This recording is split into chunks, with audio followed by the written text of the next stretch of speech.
lípidos, no puede evitar como un impulso al manejo numerológico de las cosas, ¿sí? Uno dice, bueno, vamos a terminar hablando de cosas que mido en el laboratorio y que subo, que bajo para ver, bueno, bien. Pero en realidad, el manejo de los lípidos, como el manejo de cualquier factor de riesgo, tiene que ver justamente con eso, con el riesgo de lo que evita. Si el colesterol no hiciera nada, la verdad es que poco nos importaría y la mayoría de las cosas que vemos de alteración en el perfil lipídico, de hecho, son asintomáticas durante casi toda la vida del paciente. Pero bueno, el foco esencial de lo que nosotros queremos prevenir y el foco esencial de la charla de hoy es esta diapositiva que ustedes están viendo acá. Fíjense que cada año en el mundo se van a morir casi 19 millones de personas, ¿sí? Por enfermedad cardiovascular. El 33% de las muertes en el mundo se deben a enfermedad cardiovascular, las cuales la mayoría se van a dar justamente en países de bajos y medianos ingresos, como el nuestro. Una de cada tres de esas muertes van a ser precoces, van a fallecer gente de menos de 70 años, esto quiere decir por debajo de la expectativa de vida de la mayoría de los países civilizados. Y 85% de todas esas muertes cardiovasculares van a estar atribuidas a un fenómeno, ¿sí? Que hoy conocemos mucho, del cual seguramente han hablado, que es la ateroesclerosis.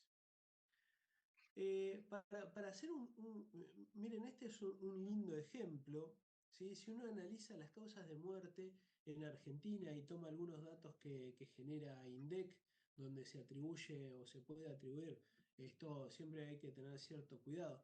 Pero fíjense que durante 2020, ¿sí? Y 2019 es la comparación, tenemos casi 30% de las muertes en celeste debidas a enfermedad cardiovascular.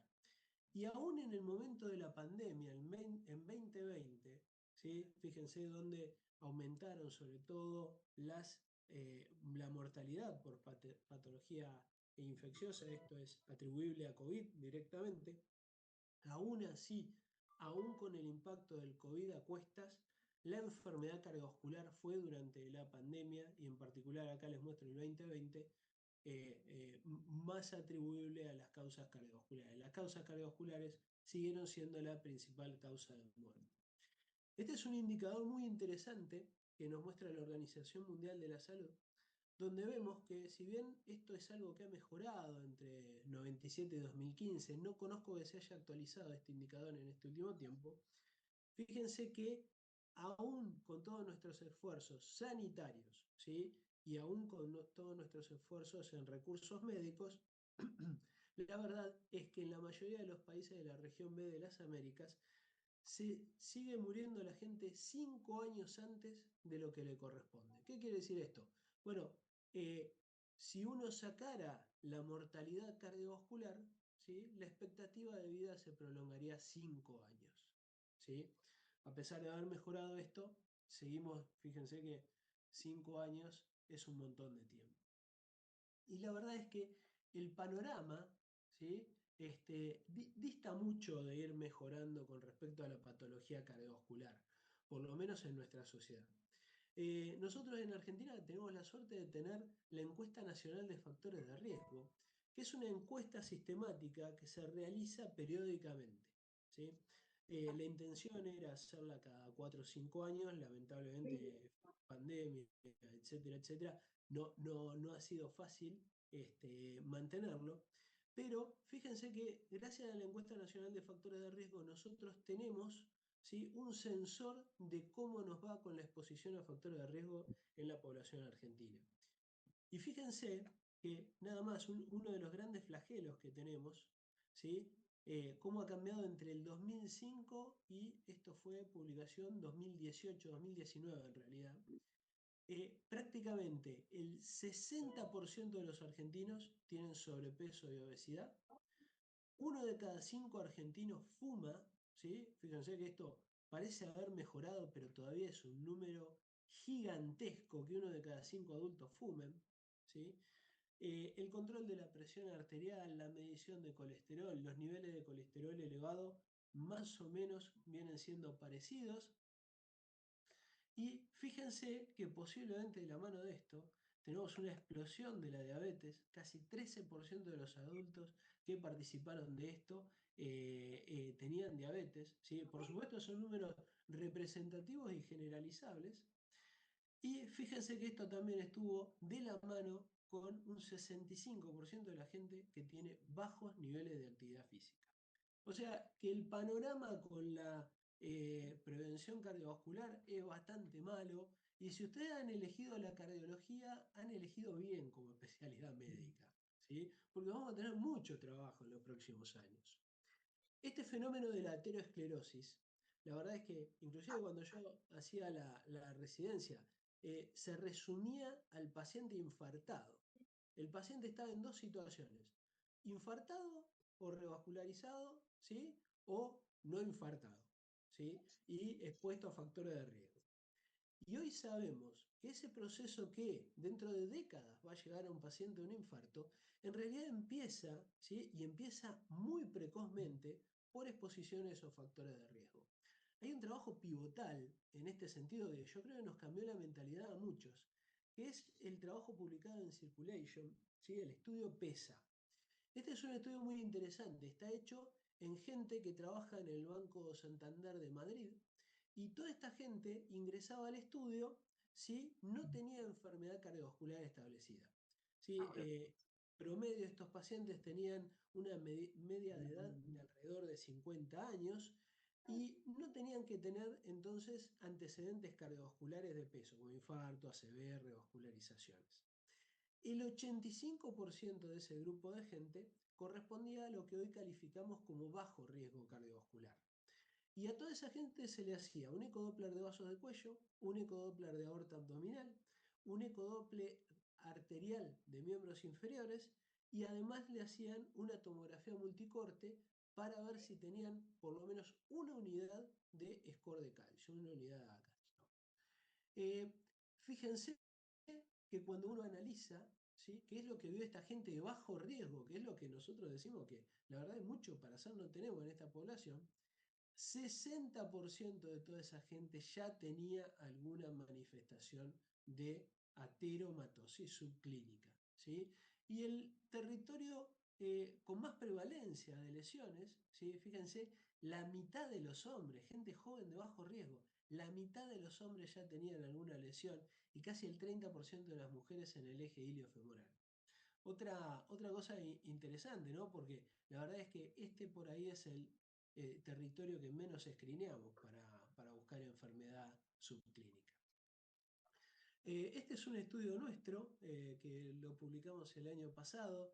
Básicamente, en realidad, quisimos ver cuál era el impacto del sobrepeso y cómo chocaba eso con la presencia del síndrome metabólico.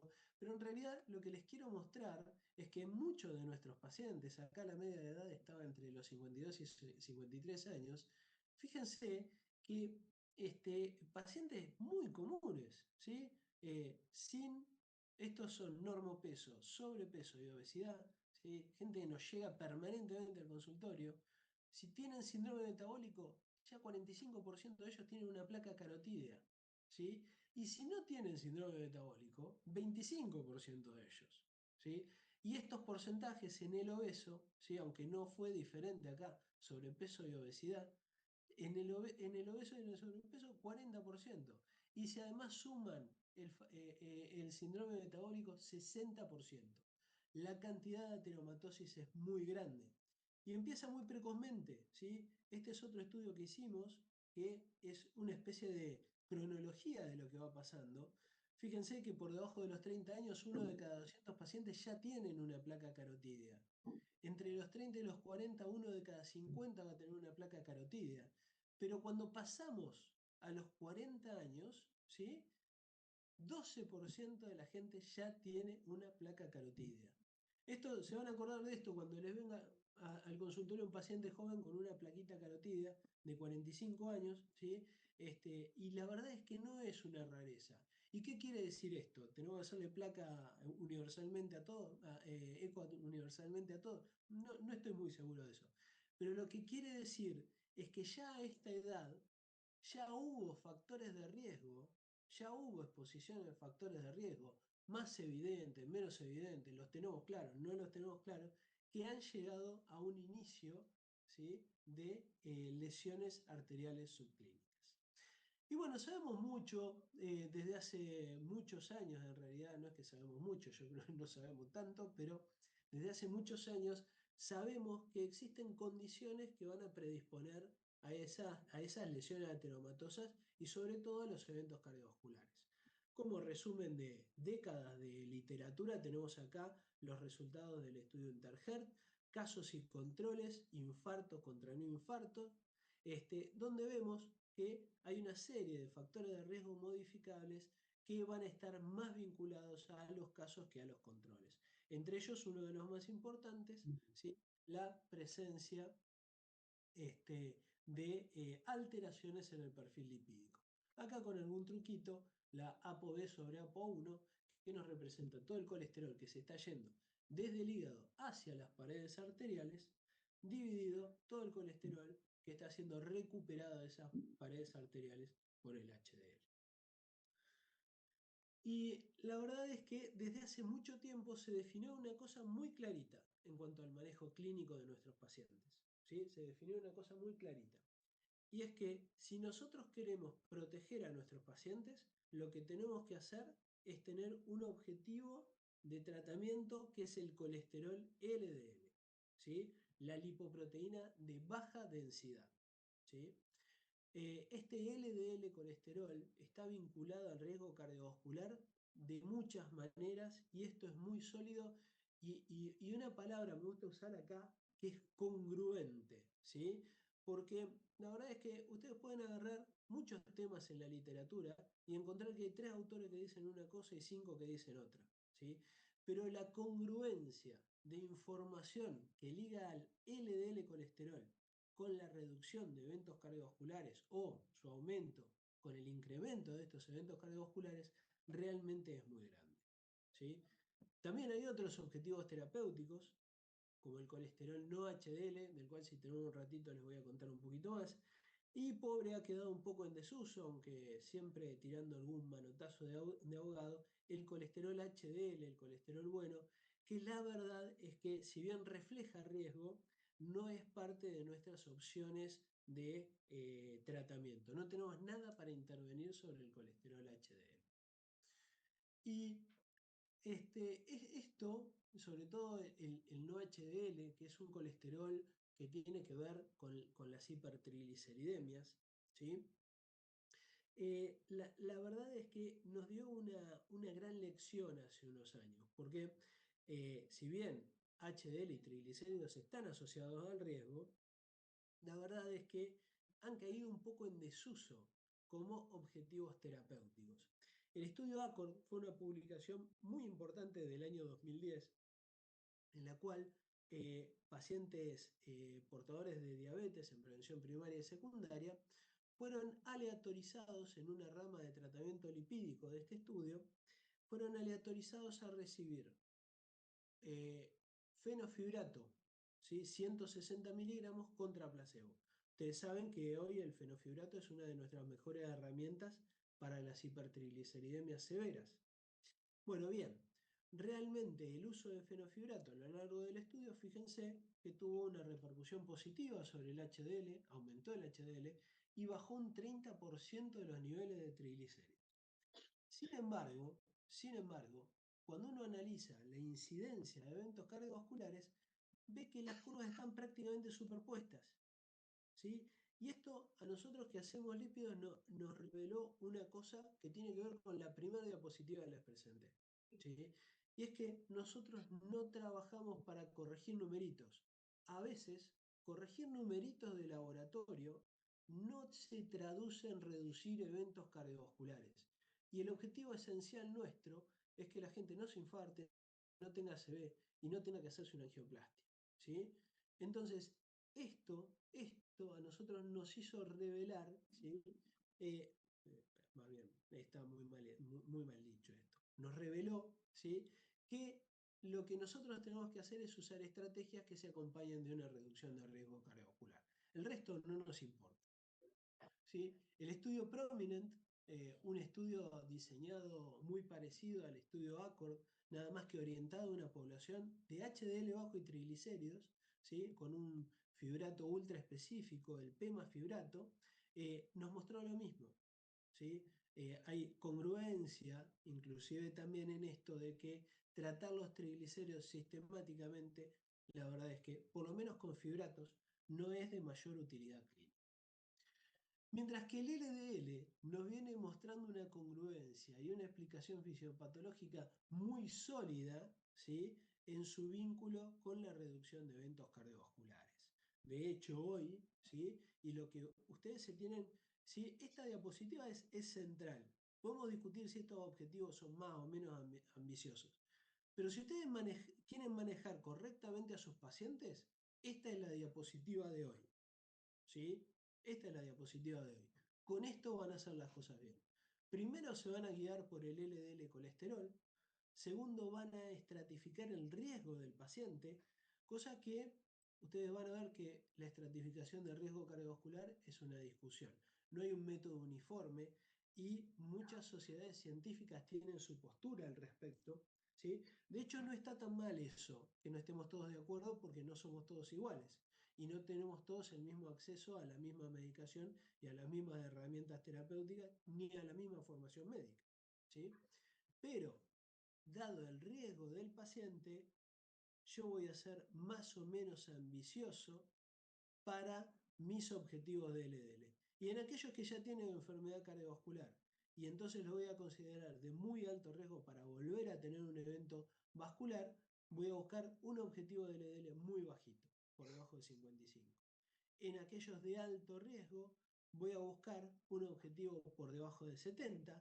Aquellos de moderado riesgo, para esta guía, aquí tienen la definición, seguramente después lo pueden leer tranquilos, ¿sí? De poco sirve que se los relate, pero aquellos de moderado riesgo por debajo de 100 van a estar bastante bien, y aquellos de bajo riesgo vamos a buscar por ahí un objetivo menos ambicioso que el que dice acá, porque si son de bajo riesgo, tal vez no necesitamos en lo inmediato bajarles demasiado el LDL. Bueno, si quieren como resumen, ¿sí? Y esto es cuando los triglicéridos no están altos, ¿sí?, o muy altos, más bien, estos son los objetivos terapéuticos que vamos a tener en cuenta. Ahora bien, ¿qué vamos a usar nosotros para lograr estos objetivos terapéuticos? Bueno, acá hay un tema interesante y hay varias décadas de discusión con algunos efectos, primero hipolipemiantes y después llamados pleiotrópicos, ¿sí? El pleiotropismo es una definición prestada de los genes, genes que hacen muchas cosas, bueno, aplicado a las drogas, drogas que tienen otros efectos que no están directamente relacionados con su efecto principal. ¿Sí? Las estatinas son famosas por esto, ya que no solo bajan el colesterol LDL, sino que también tienen algunos otros efectos, modular la expresión de algunas proteínas que tienen que ver con la ruptura de placa, antioxidantes, etcétera, etcétera. Antiinflamatorios, por supuesto. Bueno, bien. Lo que vimos hace unos cuantos años, es que si nosotros medimos lo que pasa con el riesgo cardiovascular, ¿sí?, la reducción de riesgo cardiovascular está muy ligada a la concentración de LDL colesterol. Y eso es independiente, o parece ser independiente. Quiero ser prudente, aunque esto es bastante sólido en la literatura. Pero no importa qué droga use yo, si va a ser ezetimibe, ¿sí?, si va a ser ácido bempedoico, una droga nueva, si va a ser un secuestrador de ácidos biliares, si va a ser una estatina, una cirugía, ¿sí?, o un inhibidor de PCSK9. Al margen, ¿sí?, de qué droga use yo y qué efectos pleiotrópicos tenga, que no son todos iguales, la reducción de riesgo cardiovascular va a ser proporcional a la reducción del riesgo de los niveles de LDL colesterol y por supuesto proporcional al riesgo basal del paciente. ¿Sí? ¿Se entendió esto? No importa con qué yo baje el LDL, si bajo el LDL, bajo el riesgo cardiovascular. Eso es lo que quiere decir. Y la verdad es que, bueno, con toda esta, la verdad es que uno escucha hasta acá y dice, bueno, bárbaro, la fórmula está armada, hay que hacer nada más lo que dice, bueno, no nos va tan bien. 70% de los pacientes en este registro europeo a los 6 meses de un evento coronario tienen más de 70 de LDL colesterol. ¿Sí? Fíjense que nuestro fracaso en conseguir esas metas terapéuticas es bastante frecuente. ¿Sí? Un trabajo muy importante, pero muy importante que hizo la gente de CONAREC, de nuestro medio.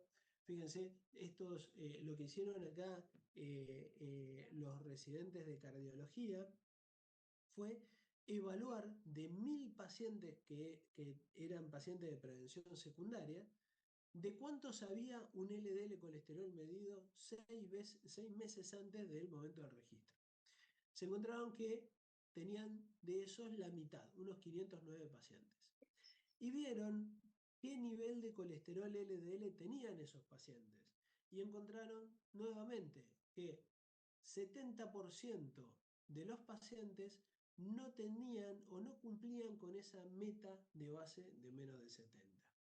Si se ponían más agresivos y buscaban los objetivos de LDL por debajo de 55, 84% de la gente no logra esos objetivos terapéuticos.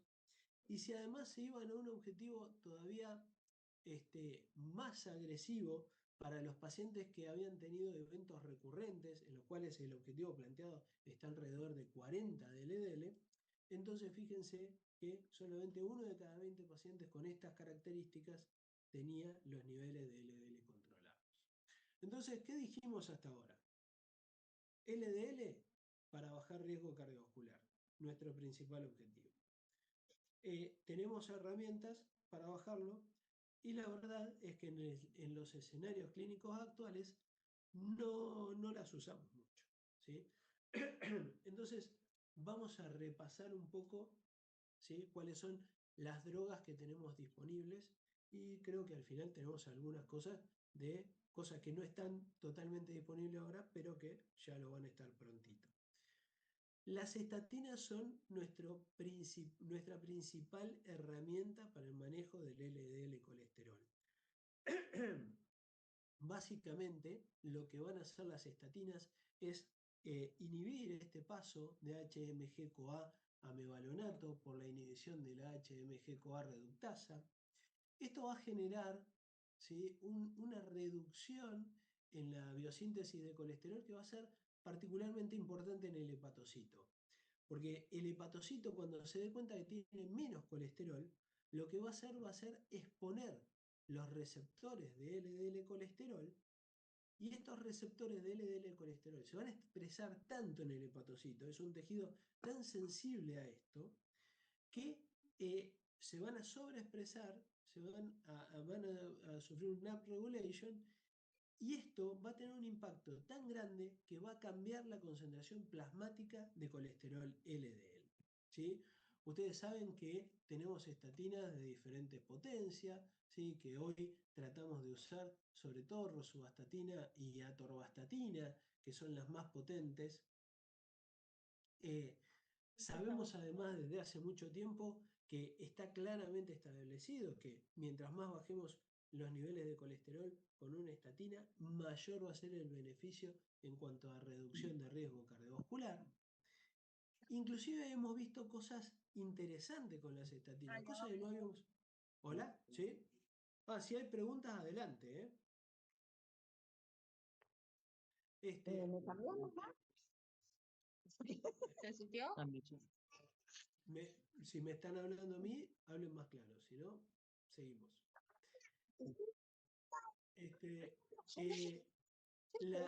La cuestión es que las estatinas, por este mecanismo que tienen de acción de reducir el nivel de LDL colesterol, nos han mostrado inclusive cosas que hace unos años nos parecían casi una fantasía, ¿no? Cómo reducir el volumen total de ateroma, el estudio Asteroid, un estudio en el cual rosuvastatina demostró que después de 2 años, si yo le repetía un audibus a un paciente en estado basal, y se lo repetía a los 2 años, Chicos, entonces tenía... apaguen, por ahí hay alguien con el el micrófono audio. abierto. Uno lo que veía era que las estatinas, por este mecanismo de acción, eran capaces de reducir el volumen total de ateroma. ¿Sí? Fíjense qué importante. Inclusive hoy contamos con abundante información y esto directamente es resultado de meta-análisis, ¿Cuál? donde lo que nosotros vemos es que tanto en prevención primaria como en prevención secundaria, las estatinas son eficaces en reducir el riesgo cardiovascular. Pero por favor, Por supuesto, se derrite. Entonces no lo yo creo que porque hay ella alguien con tomaba el micrófono abierto, ¿eh? este. Si por favor se pueden Si le fijar. podés hacer. Eh, bien, entonces hablamos de las estatinas. discúlpame, Gustavo, Sí, una cosa, volvé por favor a mostrar la dale. diapo del asteroide. Sí. Porque algunos de ustedes pueden decir, bueno, pero está bien, ¿cuál es el tema? ¿Por dónde, cuál es el nexo entre el bajar los niveles de LDL y reducir la tasa de eventos?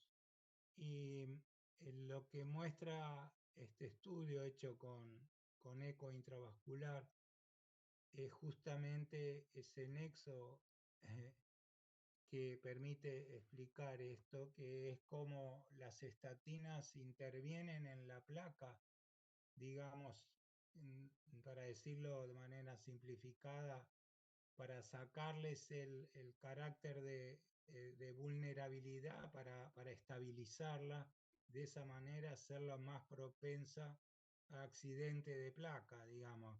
Esto con respecto a las placas que ya se formaron antes del inicio de estatinas, y además bajar el LDL servirá para que no se formen nuevas placas allí donde todavía no las había. Entonces, este es el principal nexo histopatológico, digamos, es cómo las estatinas actúan a nivel de la placa para estabilizarla y hacerla más resistente a los eventos.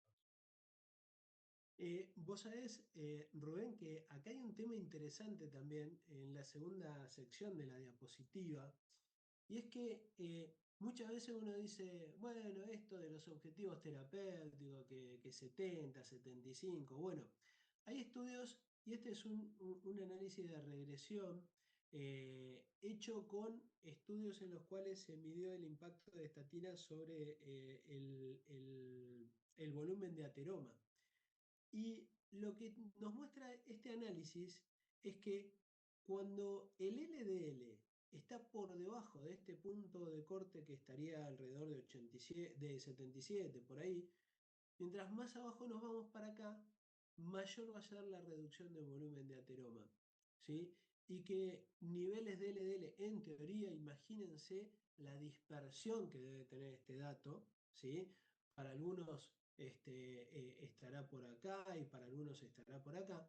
Pero la cuestión es que podemos hasta establecer un nivel de LDL por debajo del cual uno tiene que pensar que las placas de ateroma van a tender a reducirse en lugar de incrementarse. Esto, ¿sí? Y la capacidad de intervenir sobre el LDL colesterol y el protagonismo que tiene el LDL colesterol en el desarrollo de la aterosclerosis, bueno, yo creo que nos enseña muchas cosas que nos facilitan la toma de decisión con los pacientes. ¿Sí? Así que esta parte de la diapositiva no se la había presentado, me parece que es interesante de ver también. Bien. Bueno, y habíamos dicho que no eran las estatinas la única medicación que nosotros teníamos disponible para bajar el colesterol de nuestros pacientes. Acá lo que vemos es una de las grandes herramientas que nos ha surgido en los últimos años, que es el ezetimibe. El ezetimibe es un inhibidor de una proteína específica que se encarga de la absorción de entre el 30 y el 70% del colesterol del tubo digestivo. ¿Sí? Esta proteína en particular, si uno la inhibe, lo que va a pasar es que las lipoproteínas que se arman en el intestino van a estar más carentes de colesterol. Con lo cual que va a llegar menos colesterol al hígado. Y cuando el hígado ve que hay menos colesterol por algún lado, lo que va a hacer es sobreexpresar los receptores de LDL. La verdad es que es una droga muy fácil de usar, muy bien tolerada y que tiene una potenciación muy grande con las estatinas. Cuando uno la usa solita, la verdad es que uno no puede tener mucha expectativa, salvo en algunos casos de hiperabsorbedores o en algunos casos de alguna patología metabólica concreta. La verdad es que el ezetimibe como monodroga no es una maravilla, no es que nos van a sobrar los laboratorios cuando le hagamos los estudios a los pacientes. Ahora, cuando yo al ezetimibe lo asocio a una estatina, entonces voy a tener un impacto bastante más importante. Y fíjense que cuando ustedes están titulando medicación porque quieren lograr estos objetivos terapéuticos que yo les comentaba antes, cada vez que ustedes duplican la dosis de una estatina, ¿sí? Atorvastatina 10 pasa a 20, después pasa a 40 y después pasa a 80. Los pasos de titulación duplican la concentración de la estatina, pero uno va a estar ganando entre un 3 y un 6% más de impacto. No es que voy a tener el doble de impacto en la reducción de colesterol. Sin embargo, si yo a la dosis inicial le agrego ezetimibe, ¿sí? La verdad es que me estoy ahorrando 3 pasos de titulación de la droga. Esto es un poco para mostrar la sinergia que tienen las estatinas con el ezetimibe. De hecho, hay varios estudios que muestran que usar las estatinas, en este caso rosuvastatina con ezetimibe en 2 dosis, fíjense qué tanto más probable hacen que yo logre los objetivos terapéuticos. ¿Sí? A mí, yo Por su... reconozco que siempre me ¿Sí? resulta sorprendente la diferencia que hay entre el poco efecto que tiene el ezetimibe dándolo en forma aislada y el tremendo impacto de cuando uno lo asocia a estatina, digamos, es notable, digamos, la diferencia. Reconozco que me sigue llamando la atención tanta diferencia entre darlo solo y asociarlo a estatina. Sí, es una sinergia muy importante, ¿sí? Y la verdad es que yo, digamos, algo le falta al ezetimibe, ¿sí? Para tener más impacto. Vos sabés que inclusive se han probado otras drogas, ¿sí? Se han probado otras drogas parecidas al ezetimibe, pero con poco éxito. El ezetimibe es recontra eficaz en inhibir ese transportador en el enterocito. Y bueno, sí, se ve que eso tiene algún impacto, algo que potencia mucho a las estatinas, ¿sí? Las potencia mucho. Y las potencia por un mecanismo que no es dosis dependiente, porque no es que aumenta la vida media o nada de eso, me refiero a las estatinas, ¿sí? Pero sí, sí, y es una suerte que sea así, porque sin ezetimibe habría muchos pacientes que no los podríamos tratar. ¿Y por qué mecanismo es? Porque esto es lo que yo no entiendo. ¿Por qué mecanismo es que los potencia tanto a las estatinas? Bueno, en realidad el mecanismo descripto, ¿sí? No es directo a nivel hepático, ¿sí? Sino es por la carencia de colesterol desde las lipoproteínas formadas, o sea, lo que sería el transporte extrínseco de colesterol. Cuando se forma el kilomicrón, ¿sí? Tiene una carga de colesterol que está reducida, ¿sí? Y eso posiblemente ponga en marcha algo más a nivel hepático. Yo te digo, en su momento lo estudié bastante, pero no hay o por lo menos yo no conozco que se active alguna cosa rara a nivel hepático que sea un efecto por ahí secundario, no el principal del ezetimibe y que por eso se genere este lío.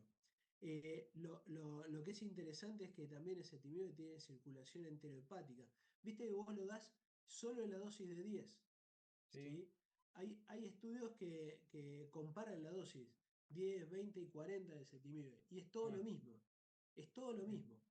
Se ve que ese es un mecanismo saturable por el impacto que tiene con la dosis de 10 miligramos. Pero sí, es interesante lo que vos planteás y bueno, y yo creo que es buenísimo para los pacientes porque vos le das una pastillita, baja concentración de estatina, lo asociás al ezetimibe y tenés un impacto bárbaro, ¿sí? No es lo que hay que hacer en todos los pacientes, pero cuando tenemos pacientes con molestias, con dolores musculares, la verdad es un golazo el ezetimibe. Bueno, en tu práctica no estás usando con más frecuencia como primera elección un combo de estatina y ezetimibe o seguís arrancando con una estatina y después ves. Mira, depende de dónde esté parado, ¿sí? En general, y vos sabés que estoy empezando a usar mucho más combinaciones, ya desde Mm. hace unos años, ¿sí? Estoy empezando a usar mucho más combinaciones. Sobre todo en los pacientes que los veo polimedicados, pacientes añosos, eh, pacientes, viste, ni hablar en los pacientes que ya vienen de tener eventos adversos con alguna estatina. Las dislipidemias que vemos nosotros, la verdad es que si no usás el ezetimibe no van a llegar nunca. Y no, ¿Sí? Si no no usás el tiene. ezetimibe no van a llegar nunca. Entonces, sí, la verdad es que cada vez con más frecuencia empezamos con combinaciones. Sí, yo ¿Sí? la sensación que tengo es que los cardiólogos en general tardamos más de lo debido en reconocerle los méritos al ezetimibe. Me parece que en los últimos años empezó, a mí también me pasó que en los últimos años estoy usando más el combo mucho más que antes. Me parece que lo teníamos, eh, eh, los ingleses siempre tienen las mejores palabras, poco utilizado, menos utilizado el ezetimibe de lo que merecía. Sí, sí. Bueno, yo te digo, una vez cada tanto voy a dar una charla y alguno me pregunta si el ezetimibe genera cáncer, Ah, ¿sí? mira, Por cosas eso es por un artículo que salió hace no sé cuántos años, que creo que fue del 2008, una cosa así. Y bueno, sí, son cosas que le quedan a la gente. Quédense tranquilos, no genera cáncer, está bastante estudiado. Pero sí, la gente se queda a veces con ideas y bueno, la verdad que en un mundo totalmente estatinizado, ¿sí? El tema del ezetimibe se ha subutilizado.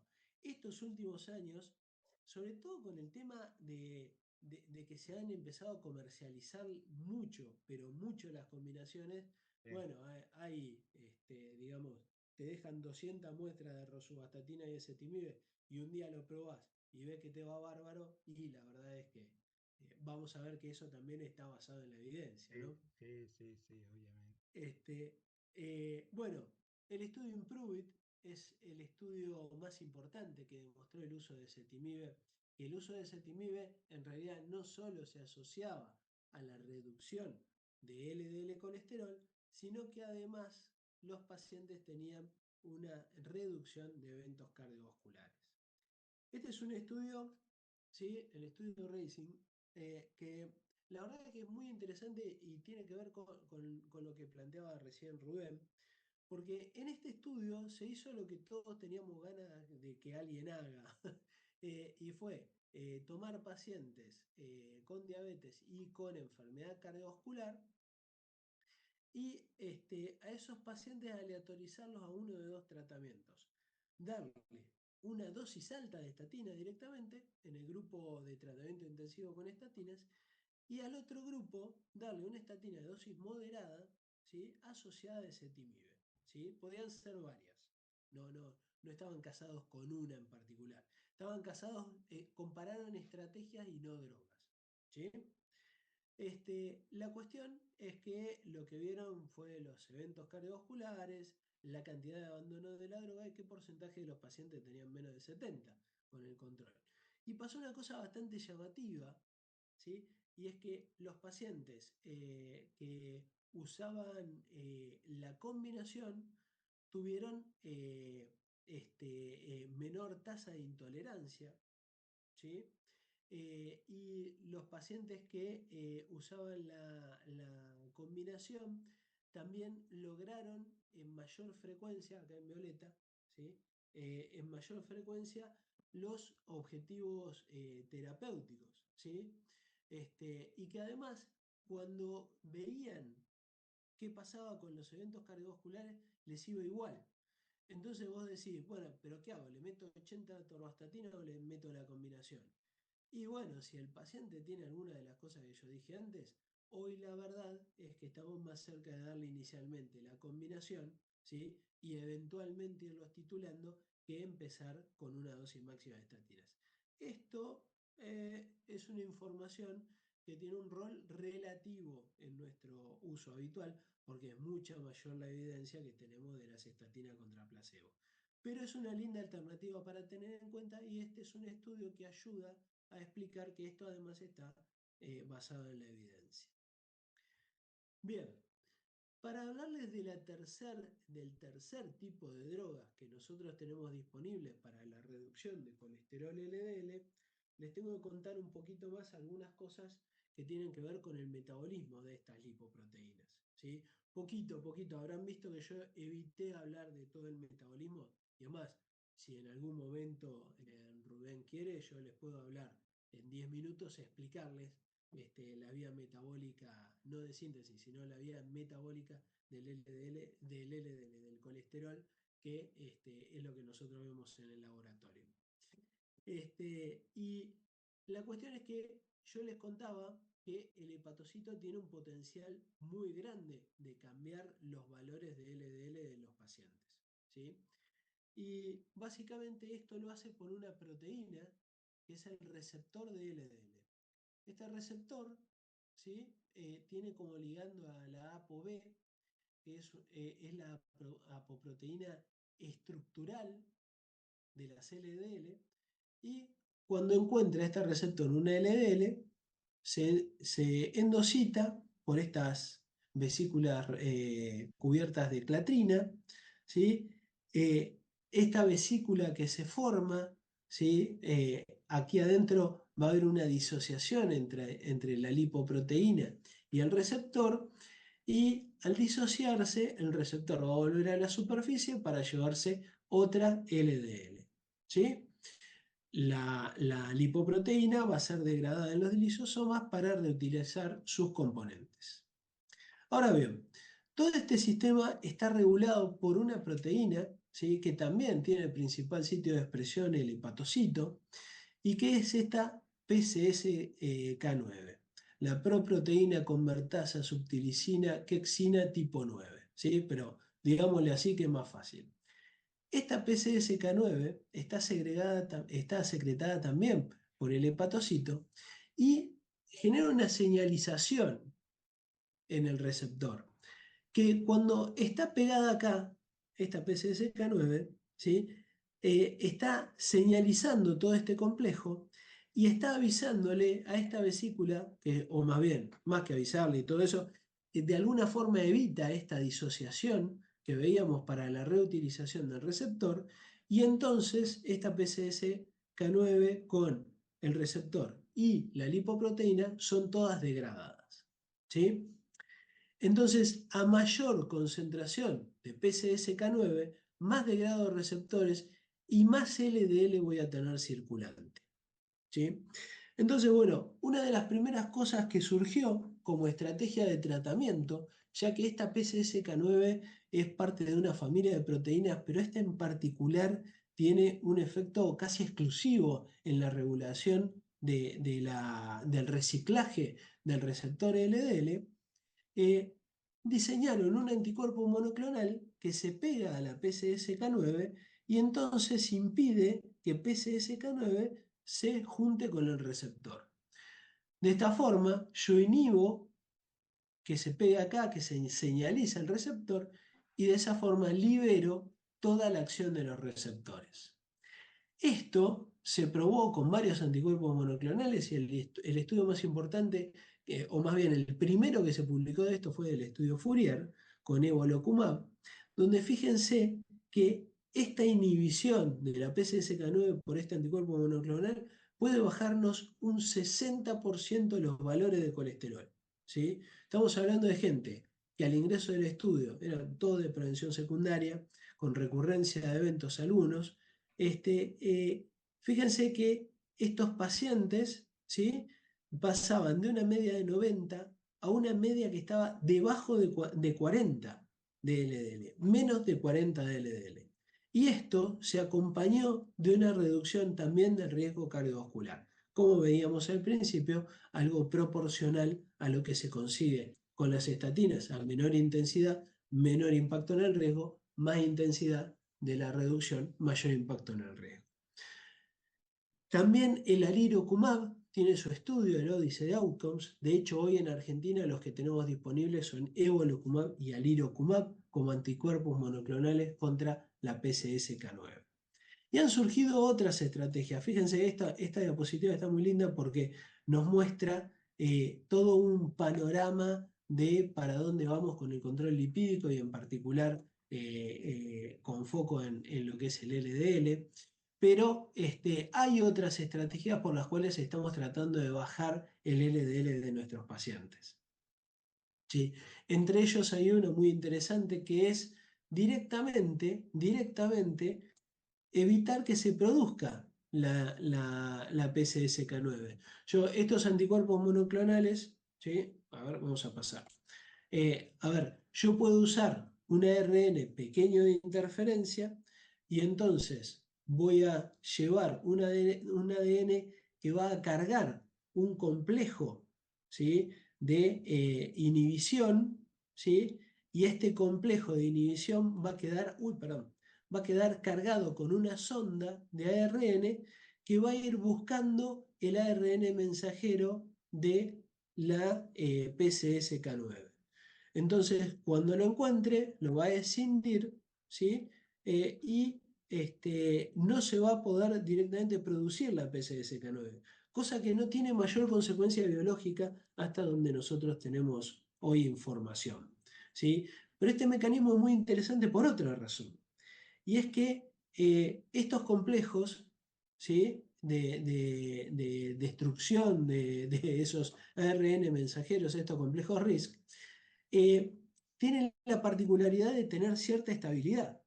Y cuando yo uso un anticuerpo monoclonal, lo tengo que pinchar al paciente cada 15 días. Cuando yo uso inclisiran, que es la droga que sirve para inhibir la producción directamente de la enzima, de la PCSK9, esto se aplica una vez cada 6 meses, ¿sí? Cosa que en toda esta discusión de la adherencia, ¿sí?, tan compleja que tenemos con nuestros pacientes, ustedes imagínense que esta tecnología nos permite ver al paciente 2 veces por año. Cuando el paciente viene, ¡pim!, le pegamos el pinchazo con la medicación, ¿sí?, y el tema está resuelto por los próximos 6 meses.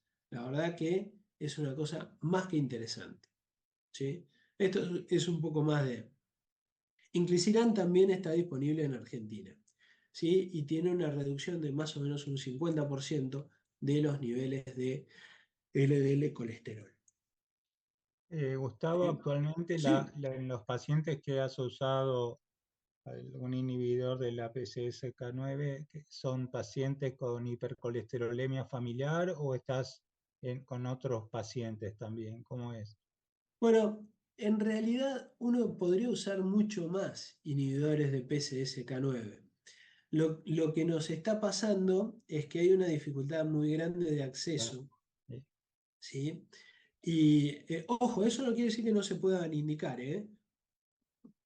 Los usamos poco, primero tenemos dificultad en acceso, pero la otra cosa que pasa es que en general los médicos no se embarcan a hacer una aplicación, no a hacer una aplicación, no se embarcan a hacer la solicitud. Y eso tendría que estar pasando un poco más, ¿sí? La verdad es que cualquiera puede hacer una orden y explicarle a la obra social por qué considera que es necesario usar un inhibidor de PCSK9, ¿sí? De hecho, yo creo que la mayoría de las drogas de este tipo que están indicadas no son indicadas directamente por un lipidólogo, ¿sí?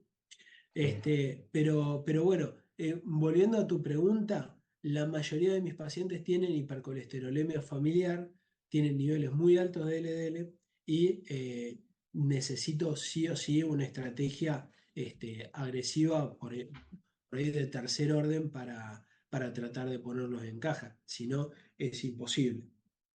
¿Sí? ¿Recordás el costo? ¿Cuánto está ahora? Bueno, el costo para el paciente es variable y depende de la obra social, porque hay obras sociales o prepagas que lo cubren 100%, ¿sí? Por ejemplo, yo tengo pacientes de IOMA que lo cubren 100%, ¿sí? Ah, Hay otras prepagas que por ahí le hacen un descuento de un 40 o de un 70, ¿sí? Y el precio es difícil de establecer porque una cosa es cuánto se lo venden al paciente y otra cosa es cuánto se le venden a la prepaga, que, que tienen todo su negociación que cambian los números. Pero debe estar ahora en el orden de los 200, 300, o tal vez un poquito más dólares por mes, ¿sí? Y el inclisiran, el que se pone cada 6 meses, es más económico, ¿sí? Pero es caro también, es caro también. está bien. Sí. Bueno, un tema importante, ¿sí? Muchas de estas bajan la lipoproteína pequeña, algo de lo que seguramente en algún momento van a hablar un poquito más, porque realmente es lo que vemos en un horizonte cercano como estrategia de manejo complementaria para nuestros pacientes con dislipidemia, ¿sí? Y bueno, esto es un poco también para mostrar que estas estrategias también se asocian a reducción de riesgo cardiovascular. Cuarta droga, hace muy poquito en Argentina, el ácido bempedoico, ¿sí? Si lo buscan en los recetarios digitales, ya está, y ya está desde hace unos meses. La verdad es que el ácido bempedoico es como una estatina un poco, bastante más específica, ¿sí? El ácido bempedoico se toma en comprimidos como una prodroga, y lo que tiene de interesante es que va a actuar sobre la ATP citrato liasa, que está un paso más arriba de el lugar donde van a funcionar las estatinas, ¿sí? Es la que va a inhibir, o más bien la ATP citrato liasa es la que favorece o la que pasa el citrato a acetil-CoA. El ácido bempedoico es un inhibidor de esta citrato liasa y lo interesante es que solamente va a activarse en el hepatocito, porque para activarse necesita que esté esta enzima, la SIL-CoA sintetasa 1 de cadenas muy largas. Esta enzima tiene expresión casi exclusiva en el hepatocito, ¿sí? Entonces, por más que uno tome el ácido bempedoico y de vuelta por todos lados, la verdad es que solamente en el hepatocito va a tener una función activa.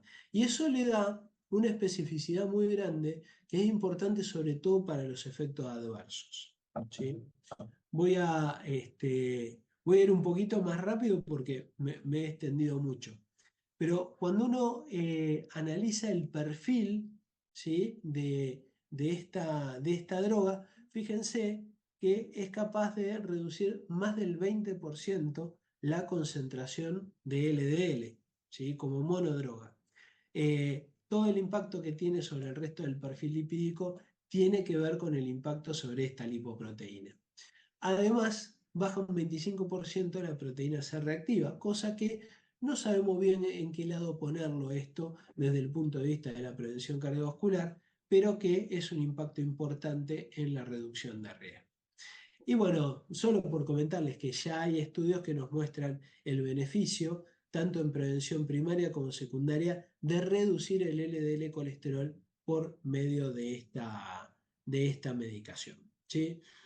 Muy breve, ¿sí? Porque me parece que ya estoy mal con el tiempo, pero les decía que la lipoproteína A, ¿sí? Es un componente del perfil lipídico que no medimos habitualmente, pero que es un factor de riesgo independiente muy importante en patología vascular arterial, ¿sí?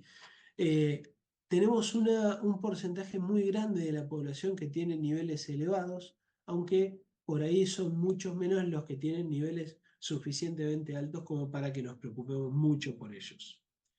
Y está asociada a la progresión de aterosclerosis, la aparición de infarto, está asociada a la aparición y progresión de estenosis aórtica, a la insuficiencia cardíaca, a la ACV, y por medio de todo esto está vinculada a la mortalidad.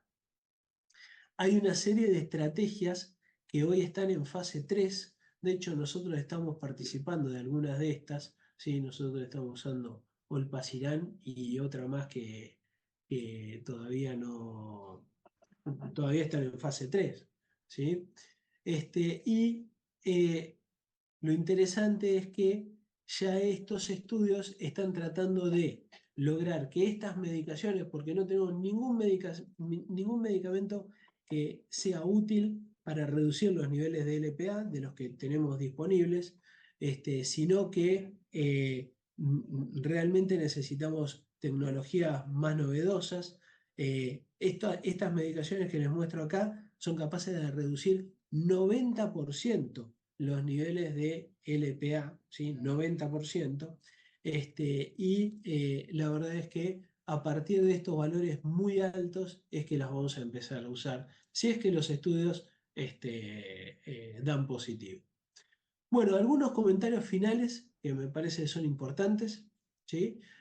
Uno de ellos es que es importantísima la adherencia a las estatinas, ¿sí? Hay un tema grave en la no adherencia. Mientras menos los pacientes toman estas medicaciones, más aumenta la mortalidad, ¿sí? Esto es importante también, la simplificación del esquema terapéutico, lo vimos en el estudio SECURE, ¿sí? Un estudio que mostró una reducción de riesgo absoluto de eventos cardiovasculares gigantesca del 3%, ¿sí? Del 3%, nada más que metiendo varios de los medicamentos que toman los pacientes en una sola píldora, ¿sí? Y esto es casi el mensaje final.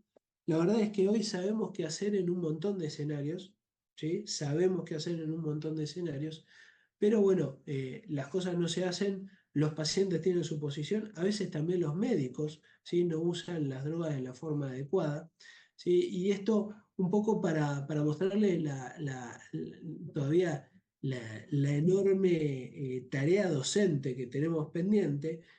Fíjense, este es un trabajito que lo hicimos en la sala de espera de acá de Fundación entre pacientes nuestros.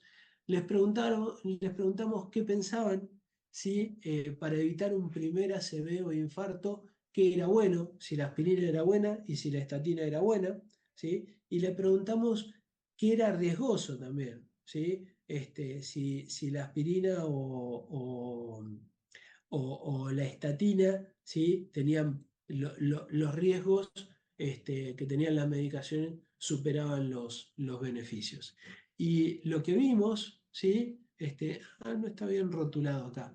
Lo que vimos es que los pacientes tienen un efecto en prevención primaria, sobre todo, fíjense qué interesante, que la aspirina es beneficiosa y tiene pocos riesgos, y que las estatinas son malas, ¿sí? No mejoran el riesgo y que tienen más efectos adversos.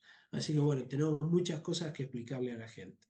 Sí, bueno, un poco como conclusiones, siempre miremos el LDL de nuestros pacientes, siempre tengamos en cuenta esta escala de toma de decisiones, ¿sí? Estatinas, ezetimibe, ácido bempedóico en el medio, y si las cosas no funcionan, la inhibición de PCSK9, ¿sí? Y bueno, seguir aprendiendo sobre todo esto, que la verdad que a los que nos gusta el tema está apasionante, y por suerte en los últimos años está floreciendo de herramientas terapéuticas que hace unos años no había, ¿sí? Creo que eso es todo, así que bueno, si hay preguntas, con mucho gusto los escucho. Doctor, una pregunta. Sí.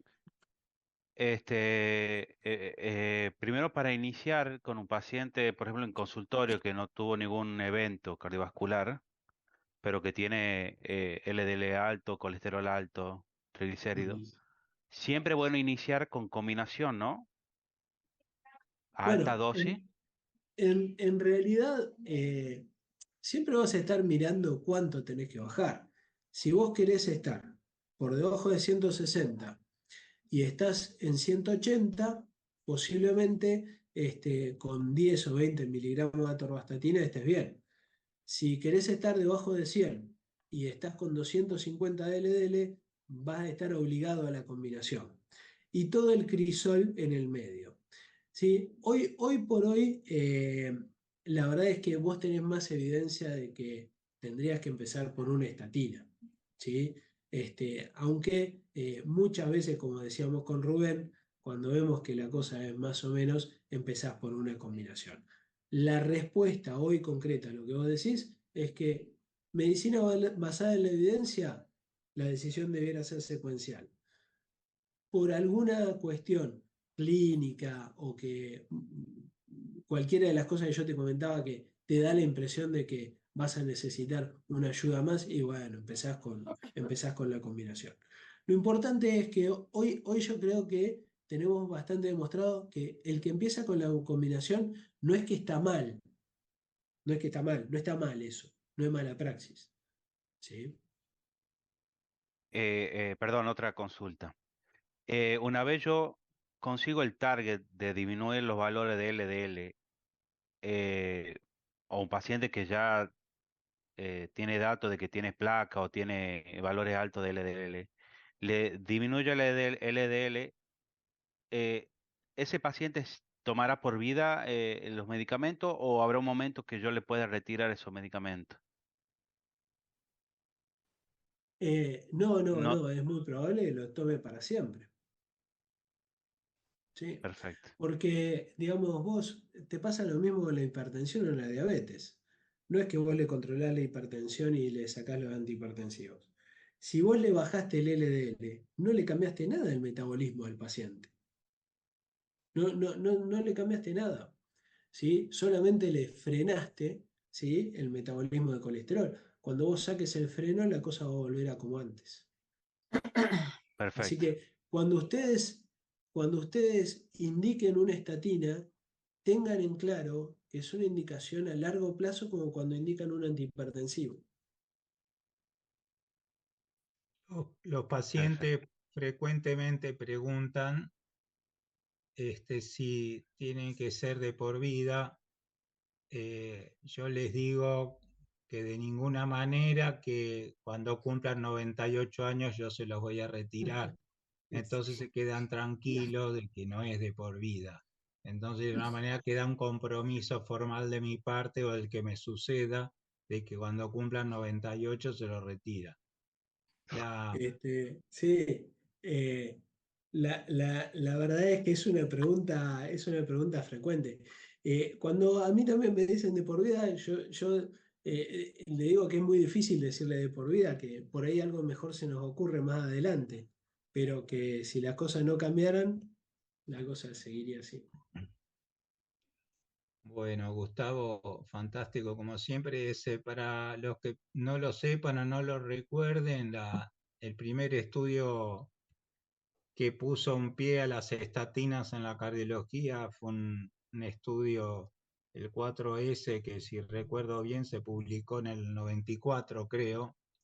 Así que vamos 30 años de que se ha revolucionado el tema de los lípidos. Antes los lípidos estaban en manos de los nutricionistas, digamos, y Mm. creo que a partir de ahí fueron capturados por los cardiólogos, yo digo afortunadamente, porque como pasa con la diabetes, que cuando este, apareció el primer estudio del 98, que tener un diabetes era como tener un Sí. infarto, digamos, y entonces eso cambió un poco la perspectiva y creo que humildemente podemos decir que cuando los cardiólogos toman la posta de algunas cosas, todo se entra a acelerar y miren el recorrido que ha hecho el tema de los lípidos desde el 94 hasta ahora en 30 años, que es algo que no se detiene. Así que no sé, Gustavo, cuando vos decidiste hacer lípidos, si vos la veías venir o fue algo que te sigue sorprendiendo todos los días.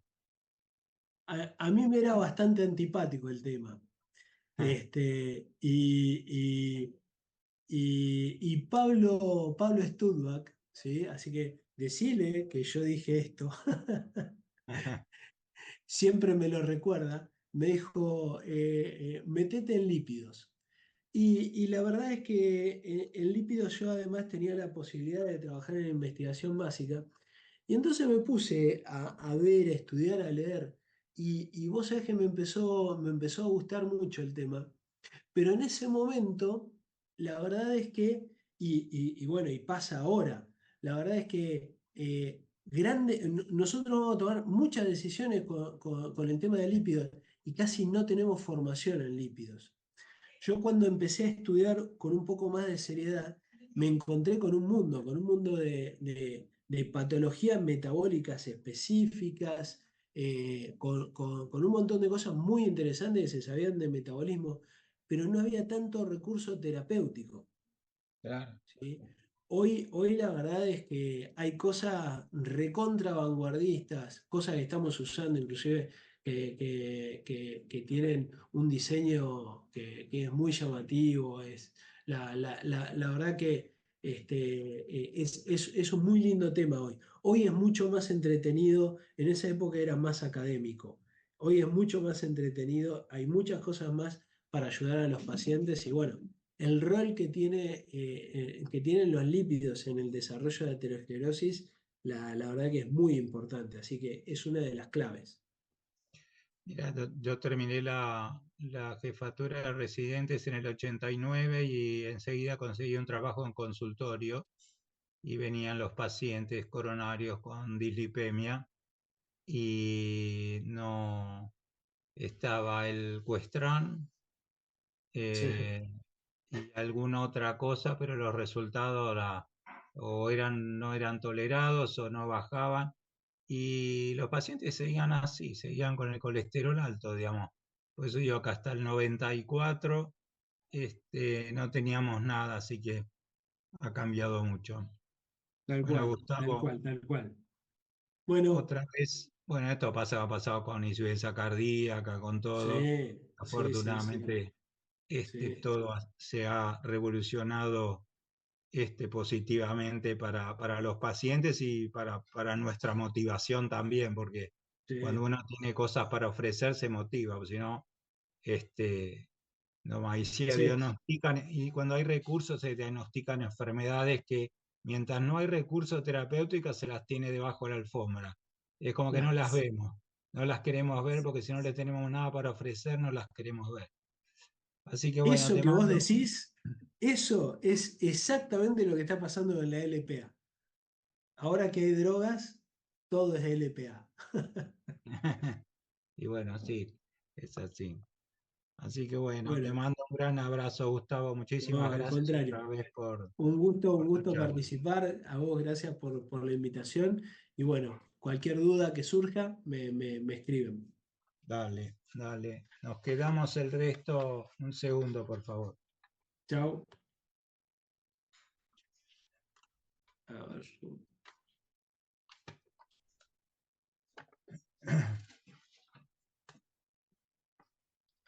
Bueno, una, bueno, espero que les haya interesado. No es para menos, para mí es siempre un placer escucharlo. A Gustavo aprendo siempre, no hay vez que no saque algo que me sirva para enriquecerme. Así que les tomo lista, les aviso el miércoles de la semana que viene, no hay actividad porque es el Día del Trabajador, así que nosotros nos vamos a ver allá en el centro el miércoles, miércoles 8, digo bien, ahí vamos a discutir casos clínicos, un par que me han presentado y otro par que voy a llevar yo, así que les voy a tomar lista, así que prendan los audios así y los videos para que los pueda ver.